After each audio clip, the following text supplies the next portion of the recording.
You're listening to PetLifeRadio.com.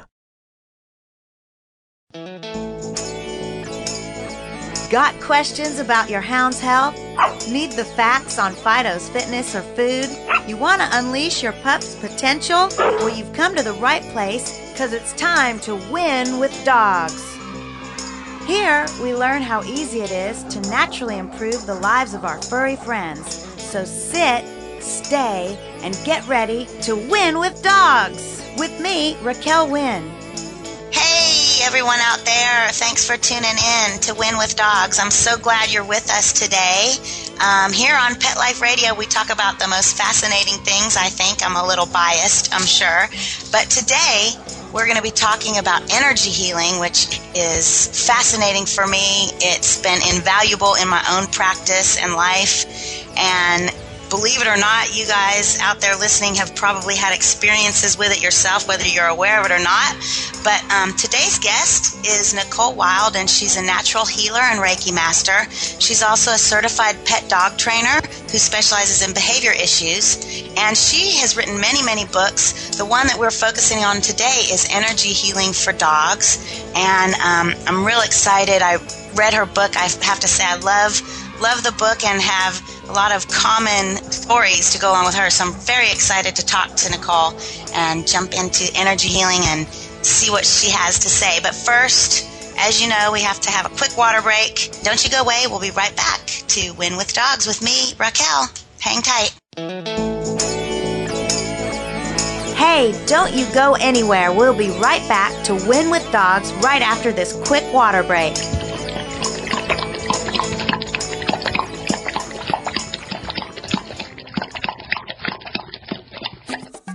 Hey, ready to take a walk? Not just you, but the whole family.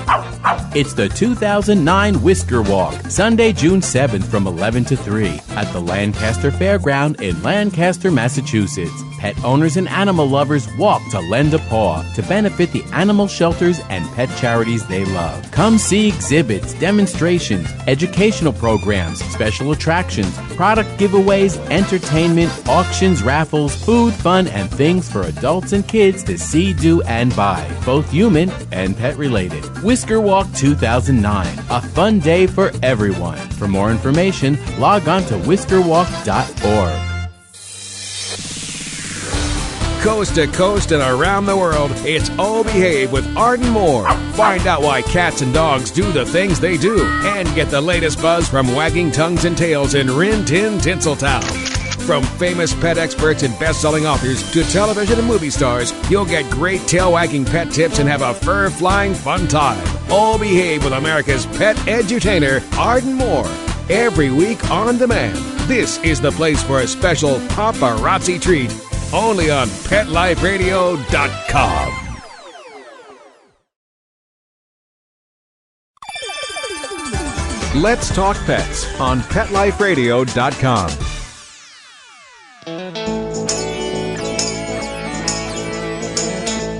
Thanks for hanging around. We're back to Win with Dogs with me, Raquel Wynn, on Pet Life Radio.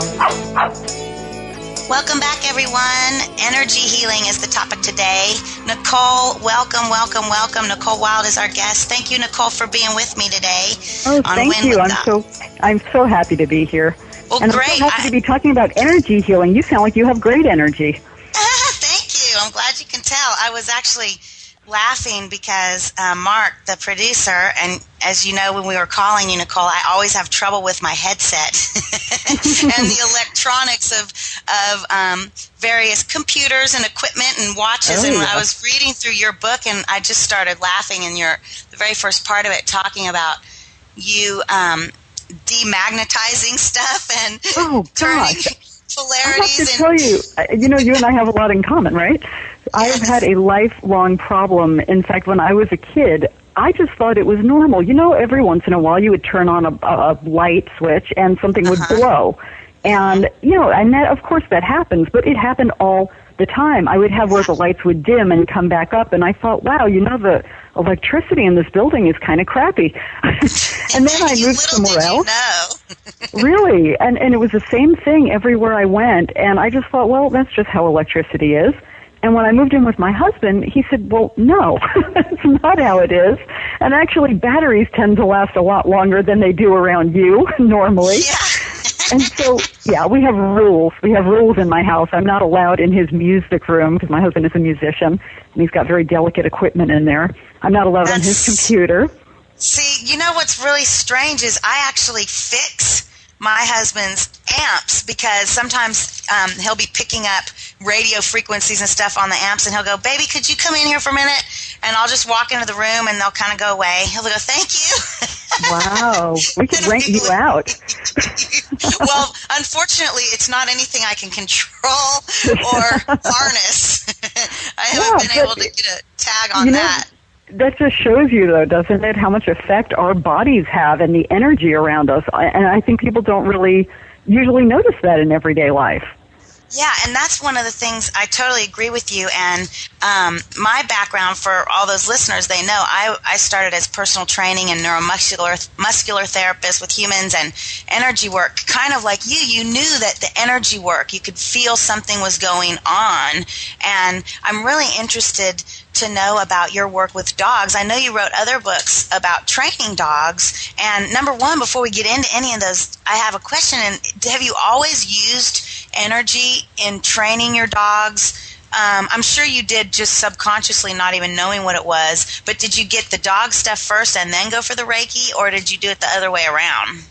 Well, strangely, I've been healing since I was a kid. Yeah. And, it's nothing that was really conscious or that I would talk about. But there were things, we always had dogs when I was a kid growing up. My parents were real animal lovers. And I would have my hands on our dogs, and, they would go into a really deep sleep. Or I would find out later, this is the part on my dog that had been hurting her. And, there was a connection between us. And so I always kind of took that for granted, just like I did the bad electrical stuff. And I thought it was normal. And then, you start talking about these things to other people as you're growing up, and, you're a kid, and people think you're really weird. And so here it is, at least at that time, all of this, the Reiki and the healing touch and all the things we have now, they weren't really that well known, at least not in the Brooklyn neighborhood where I grew up. No. And people looked at me strangely, and I really learned to just not talk about it for a very long time. You didn't even necessarily know you were shelving it, but I think just like I had the same experience, I just knew it wasn't resonating with anyone, so I just kind of put it on the back burner. And was it when you started working with dogs and their parents were going, oh my gosh, you have this incredible power over my animal. Did you know this, Well, I have to say, I think most owners think that trainers have some incredible power over their animal, period. But, that's true. A lot of that's to do with your body language and your tone of voice and your yummy treats. But, I have actually, my background, which you may not know, is in working not only with dogs, but in working with wolves and wolf hybrids. And I was involved in rescue with them for about 15 or 20 years. And so I did a lot of the energy work. Actually, I've probably done more energy work with wolves than I have with dogs over the years. Yeah. Wow, and they're weird, they vibrate probably at a higher frequency than dogs do, I would think. You know what? Different vibe. Totally different vibes than dogs. Very sort of focused and intense. And, if you've ever been around those animals. I have, and I love them. I have and love them. It's just, they feel different. They do. I wonder, so what prompted you to write more of an energy healing? Because let me just say to anyone who's listening, we're talking about, I've had these things going on since we were kids, but to all those of you who out there who have never had any experiences like this, you can literally pick up this book, Nicole's book, Energy Healing for Dogs, and read it. And I was amazed at how simplified you made it and how accessible you made it to actually do some of these, do some energy work on your dog. So I'm just curious why you decided to write an energy healing for the masses, Well, as I said, I didn't talk about it for a long time. And, I was almost really secretive about it because especially in the dog training world, trainers want hard scientific facts behind protocols and behavior modification plans and that sort of thing. They're not really so interested in hearing, and I sat there and I closed my eyes and I centered and I sent energy to the dog. And, I just really didn't know how it would be accepted. And to be quite honest with you, when you get that voice that's sort of nudging you to do something, and I know people who have changed their whole, careers from that sort of inner voice, and that guidance. And I really felt like I was meant to write the book. I really felt that the information needed to be out there in a very simple way that everybody could understand.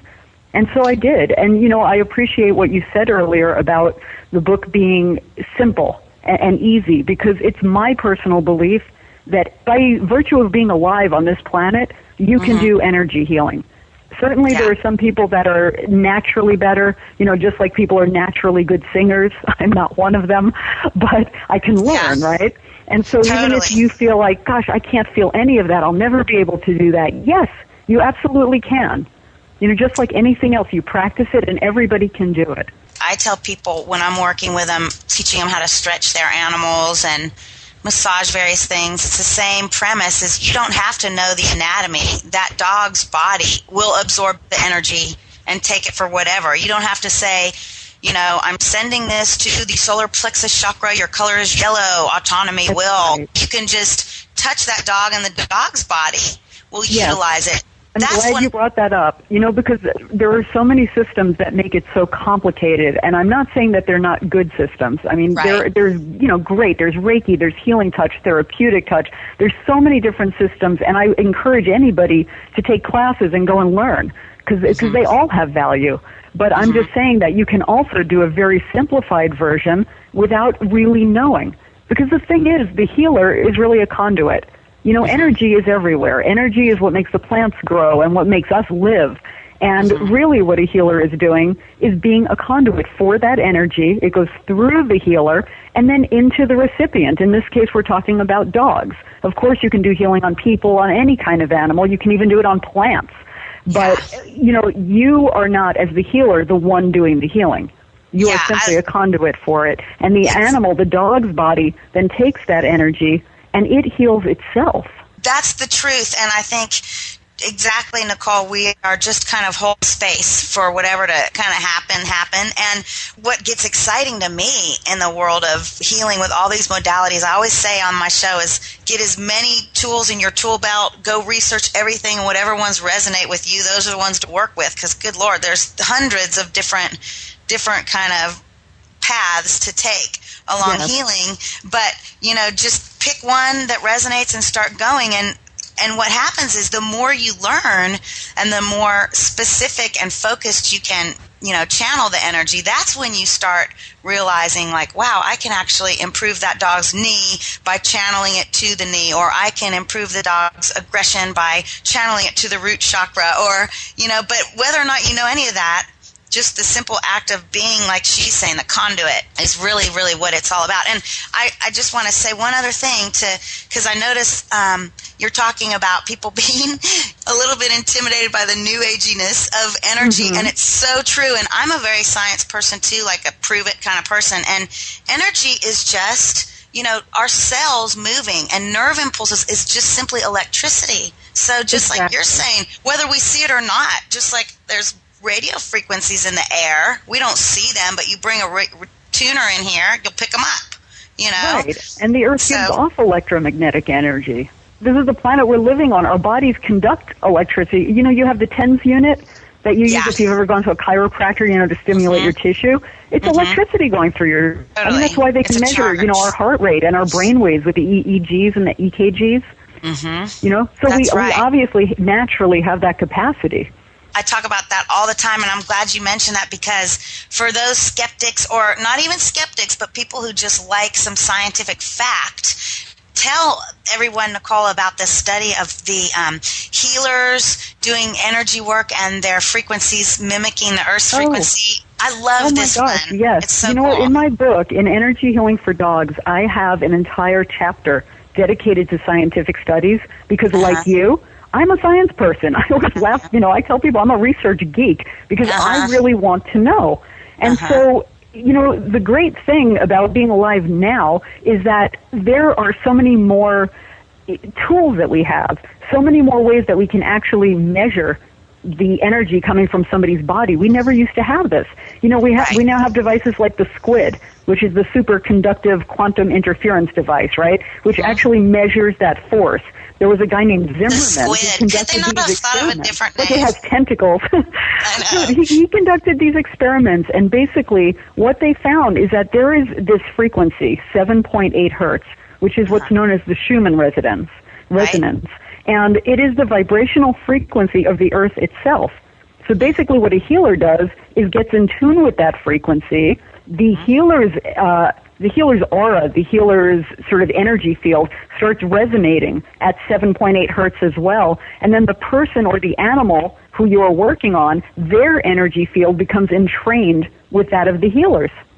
Yeah, that's and so everybody is resonating at that healing frequency. Which we all know frequencies, those listening, we've talked about this too, that frequencies are wavelengths, and the more rounded the wavelength, the more synchronous that energy and sound, and the more squared off they are, the more distorted. So not only are you getting in the same frequency, but you're actually making beautiful, harmonious waves rather than squared off, rattling, disconnected waves. And a lot of times, I think angsty dogs need energy work because it really does ground their temperament. And I'm assuming it's because of that. I can't explain really what it is going on, but it definitely does. I can tell you that energy healing does more for calming fearful dogs, because that's my other area of expertise as far as behavior is concerned, is fearful dogs. And so, at the end of the Help for Your Fearful Dog book, I put a whole chapter on complementary therapies, because I honestly think that you sometimes have to think outside the box. And energy healing is one of those things that, after you've seen it time after time after time, where you put your hands on a dog who's really freaking out, who's really stressed, or just really nervous and anxious, and you see that dog calm down, and usually they go into a really deep sleep. At some point you have to go, wow, there's really something to this. You use this a lot, I guess, when you went and worked with rescue shelters and stuff like that. Yeah. And I do that too with some, rescue shelters around. Don't you think it helps them get adopted out? I do.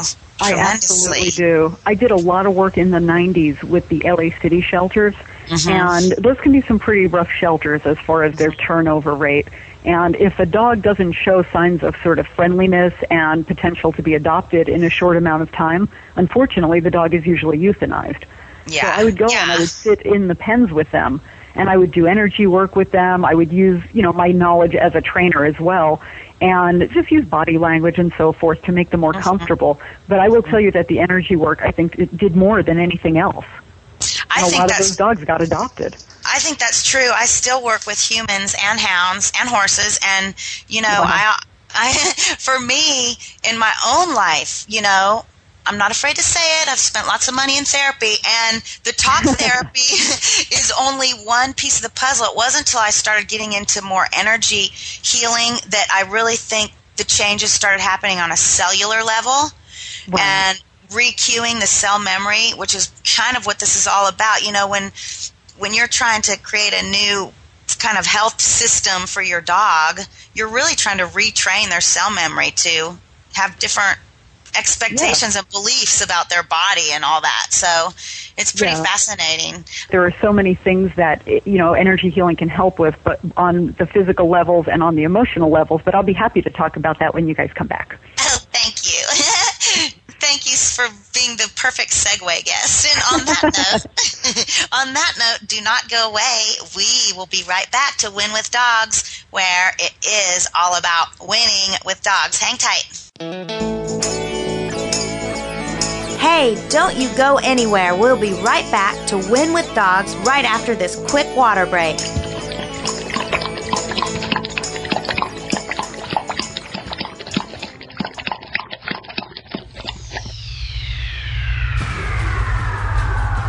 Greetings, human. What planet am I on? Welcome to Pet Planet. Here's a copy of Pet Planet Magazine, Florida's most informative and fun pet resource magazine. It features heartwarming stories and informative articles from local and national pet experts. Excellent. Pet Planet Magazine offers Operation Planet Rescue, helping rescued pets find new homes. And it's available at 500 locations in South and Central Florida and 24/7 on the internet at petplanetmagazine.com. If you're out and about with your pet, you may be featured in paparazzi, candid pictures of you and your pet. For up-to-date pet-friendly events, activities, and pet-related services and products, Pet Planet Magazine is your final destination. I shall take this magazine home with me. Back to your home planet? No, to my condo in Boca. Pet Planet Magazine. Check them out at www.petplanetmagazine.com or 352-394-8578. It's out of this world.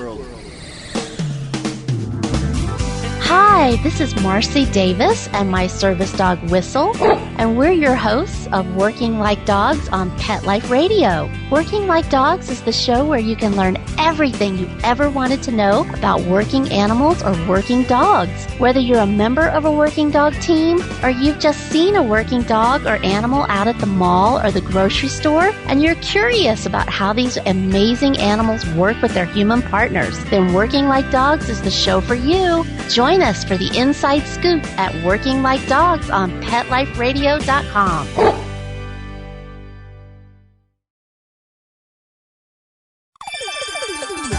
Let's Talk Pets on PetLifeRadio.com.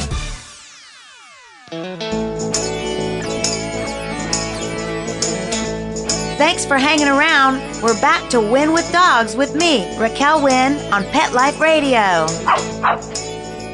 And thanks for waiting. We are back talking about energy healing, and we've been talking with Nicole Wilde, who wrote a fabulous book and has been doing fabulous work with wolves and dogs and all kinds of various animals, lizards and such. I'm sure we can talk about lots of animals, but since this is about dogs, we're going to stick to that. And Nicole, just so everyone knows out there, your website has a lot of this information on it, energyhealing4pets.com, and that's the number 4. And her it actually has a link to the book on it as well, so that's great. Yes, there are scientific studies on there. There's like a fact about energy healing, just questions and answers that people commonly want to know. So it's great. I'm looking at it as we speak. It's cool. The miracles of modern technology. So Don't you love it? Yeah, I do. It doesn't always love me, as we know. But and so before we took a break, we were talking about some of the things that energy work helps their dog with. And for people who are wondering, should I even try to do this on my dog? I kind of think, why would you not? To have a mode of healing and helping that absolutely will not hurt and probably will help. I mean, come on. Most of conventional medicine is like, it might help, but it's definitely going to hurt a little, Right. There's no side effects with energy healing. It's totally gentle, it's non-invasive, it's painless. And obviously, if there's something really wrong with your dog, you do want to take them to the vet. I would never tell somebody, hey, just, put your hands on them. I mean, if something's wrong, get them checked out. But the great thing about energy healing... Yeah, and the great thing about energy healing is that it really is a nice complement, to anything. Totally. It's not going to interfere with other medications or anything else. Exactly right. And, it can help so many things in dogs. I think that most people don't realize it can actually help dogs to heal faster after surgery. It can help the healing of wounds. It's good for, chronic conditions like arthritis or other joint-related, anything that's chronically painful for a dog. It can promote healthy functioning in the organs, if the dog has kidney problems or liver problems. It can be immune system. It's a great first aid measure. I had my dog, my baby, Mojo, passed last year, and he was almost 15 years old, and he was a large Shepherd Rottweiler Malamute Wolf mix. And so it's a nice long life for a dog that size. And we took very good care of him, of course. But at about 14 years old, he bloated. And as you know, bloat can be obviously not painful, but it can be fatal for dogs. Fatal quickly, too. Oh, yeah. Normally, a dog is going to die if you don't get the dog to the vet very soon. And I'm within 30 minutes kind of soon. And we have one emergency vet in town. And, of course, it was a Sunday. And of course, there was like 3 other dogs waiting. And I will tell you that we had to wait to see the vet for about an hour and a half. Oh, and gosh. I sat there and I did energy work with Mojo in between racing out and going, look at my dog, look at my dog. Yeah. And you know, he had bloated, and they did the surgery on him. And thank God, I mean, he pulled through. And I went in there every day afterwards because, as you probably know, the couple of days to a week after that surgery are crucial because they can develop heart arrhythmias. They can die in that week after. And so I was there every day. They put us in a little room together, and I did energy work with him. I continued it after he came home, and I honestly, I mean, he made a full recovery.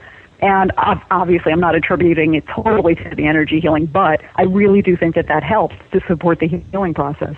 You know, we do not stop where our skin ends. Everything is moving in our bodies, so that's heat. And using hands and just hovering hands, whether you're touching or not, that's like a moist heating pad. And we know now that moist heat is really what helps heal tissue. So in terms of repairing orthopedic issues, and beyond that, I think it completely helps with organ functioning. Absolutely. I'm dealing with my poor little Angus. I'm actually on kind of high alert right now. My 12-year-old Scotty he's got some, I don't really know what's going on totally internally because at this point, if it were cancer, I wouldn't treat him for it. He's so weak anyway. You know, he's just an old little dude. So we're monitoring stuff. And I was reading your book about you doing the energy session with the sick dog who died 5 minutes after you left. Yeah. And I was so traumatized at the time. Yeah. Well, you were I was walking around traumatized. for a week going, I'm the angel of death. But you know what? It's very normal. It's very normal because it helps them to pass more peacefully. And that dog, I mean, it was a wolf hybrid. He had been really in pain. I mean, curled up in a fetal position, you know, for days. And I think and here it is. It helped him to stretch out. He was relaxed. He was peaceful when he went. And you gave him permission. And this is something I've talked about on my other shows, too. My other podcast is doing a ritualistic almost session with your own dog, whether it's massage or hands-on, where if you are dealing with an elderly dog or a sick dog that's, you know, kind of touch and go, you know, it's important to let that dog know that it doesn't have to stay here to take care of us. Dogs are loyal best friends. So I thought that was a beautiful story when I read that. And I'm sure that you were freaked out about it. But the reality is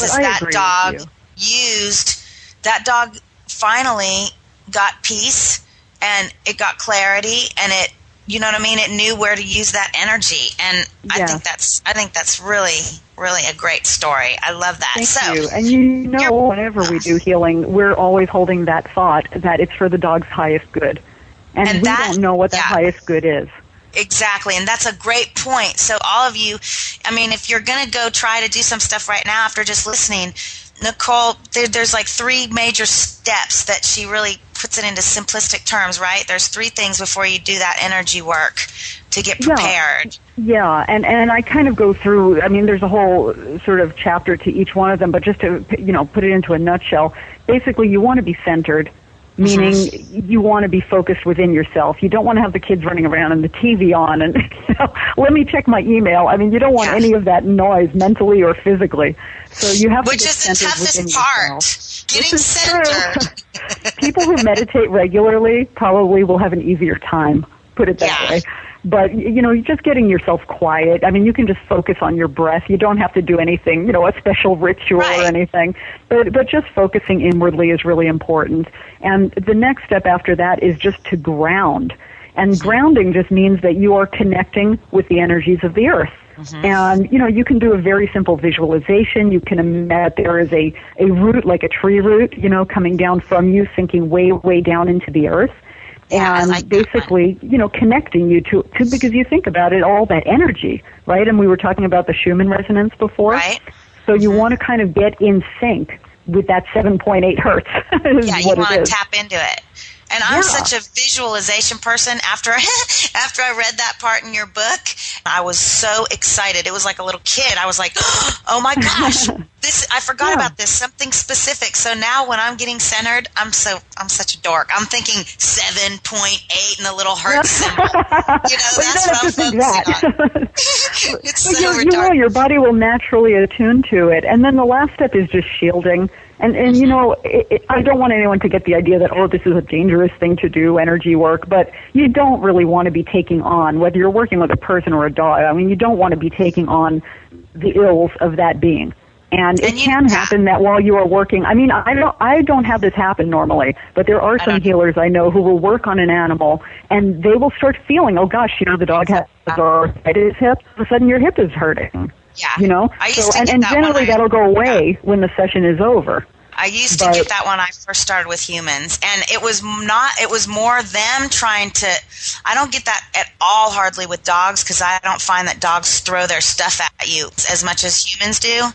They just, and another thing about shielding, I shield sometimes, I recommend that to some people who, if you're particularly, angst ridden, or you have a hard time, getting settled, or people have said that you're too sensitive, it might just be that you pick up on frequencies and you're vibrating a little bit higher and someone's vibrating a little bit lower, you're going to go down to their level and they're going to come up a little bit. So I shield. That's right. And that's why you don't want to do energy work when you're in a really, I've had a bummer of a day. That's not the time to put your hands out and do energy work on anybody else. That's true. Again, I'm very visual, and I just visualize a little, like you said, a little bubble around me. Mantras are really helpful, like words. It's more wavelengths, except they have sound. So a thought is even a wavelength. And so, if you have one person who's standing next to another one, and that one person is depressed, the other one's going to start feeling it. So shielding is very important. Yeah. Well, cool. So those are the 3 things before you go in, and then after that, you're ready to work on the dog. I like that you say always leave kind of not an escape route, but a path so the dog doesn't feel pinned in anywhere. Yes, this is an important point. I really want to say that you do not ever force healing on an animal. There have been times where I have worked with an animal, with a dog particularly, where I've got my hands out, I'm starting to run energy, and I'll almost have this feeling like it's bouncing back to me. Yeah. Like that I just get this impression the animal does not want it, and I will stop. And before you ever start working with an animal, it's a good practice just to kind of just mentally, you don't have to say it out loud, you don't have to feel silly, but just kind of put the thought out there to the dog that, you know what, I'm offering you this healing energy. It's for your highest good. Take as much as you'd like. There's no forcing here. It's totally up to you. And if you don't want it, that's okay too. Because what you're really doing is talking to the dog's kind of higher consciousness, if you will. Totally right. And you will get an impression. That would be great. Hey, hit me with some energy, or no, I really don't want it. And and I've had very few animals that really didn't want it, but if they don't, you don't force them. Some of them like to be grumpy. Just like and that's why I say, too, if the dog stands up and walks away, let him walk away. I start out, as you know from reading the book, I start out with my hands not even on the animals a lot of the time. You can generate just like a little sort of pocket of energy, and it's the funniest thing because you'll see them kind of come from across the room, and as they kind of, they're walking normally, and as they get in that sort of energy field, they start to slow down. Yeah, that's so true. I gave a stretching seminar at the Botanical Gardens in Huntsville last month, and there were 18 dogs and their owners in this huge cement-floored, big high ceiling, stuff bouncing around everywhere. And sure enough, I had everyone come in and sit in their chairs, and people were filing in all at different times. And I have the 3-second rule when I'm in a class with dogs. You can let the dogs greet each other, but 3 seconds, and then you go sit in your seat, like we're here for a purpose. And all the dogs, of course, start freaking out. So I just had the owners put their hands on their sacrum, which is right at the base of the tail on top. And for those of you who don't know where the sacrum is, and another hand right on the chest. And sure enough, all the dogs were like just totally chilled. No one even could believe it. Needless to say, happens to be where their root chakra and their heart chakras are. Thank you. Exactly. And needless to say, it was a smashing success, and all the humans believed every word I said after that, which doesn't always happen, which hardly ever happens. But so she was, Nicole, you're saying, okay, hands on the chest was the heart chakra and the sacrum. Yeah. I love this as a real calming hold. Are there any simple holds or hand positions or, different types of things you can recommend to people to do for certain things? Sure. I mean, obviously in the book I kind of really get into it, but just really simply, if you have a dog who's really stressed and you just really want to calm them, or you want to give energy in a way that's just especially calming and soothing, you can put one hand over the chest, the heart chakra area, and you don't have to worry, is it like 2 inches down and to the left? I mean, just kind of put your hand rested gently over your dog's chest, and then take the other hand and put it on the dog's back so that it's, your chakras go all the way through your body. They're not just kind of on the front of your body. So if you can imagine where that would come out on the other side of your dog's body, kind of by where the hackles would be, just look at the dog. And so you're just kind of very, very gently envisioning sending energy into the chest area, which basically the heart chakra will take in as much as is needed. And another thing you can do with that particular technique is to envision the color pink. A really nice, soothing, kind of like the color of a rose quartz, This really nice, soothing pink flowing into that area. Color is just really useful when you are doing energy work as well. And you can certainly do it without ever using color. So soothing. I work the same way with my hands-on work as I do with my cooking. I just kind of throw everything in together and see what comes out. You're one up on me. I microwave when the microwave's working. Right. So color is great. Visualization is great. Mantras are great. And I love, I would recommend people to get your book if you're interested in getting some other, hands-on modalities that are free, risk-free, and totally enhances the bond with your dog. Your dog will love it. Whether or not you know what's going on, the dog will. And you'll probably notice that your dog will keep showing up, when you ask him, are you ready for some energy work? The dog will trot along. They come over and they shove their butts into your hands. They're going, hello, it's time for my energy healing. That's so right. That's so right. But, I could talk for hours about this. Unfortunately, we don't have enough time to talk anymore. I'd love to have you back because I really feel like we just kind of scratched the surface on this topic. And I'd be happy to. Absolutely. I would love to talk to you, but this book is Energy Healing for Dogs by Nicole Wilde. Please check it. You can go to phantompub.com, and there's all of Nicole's books on there and different blogs and seminar information and links.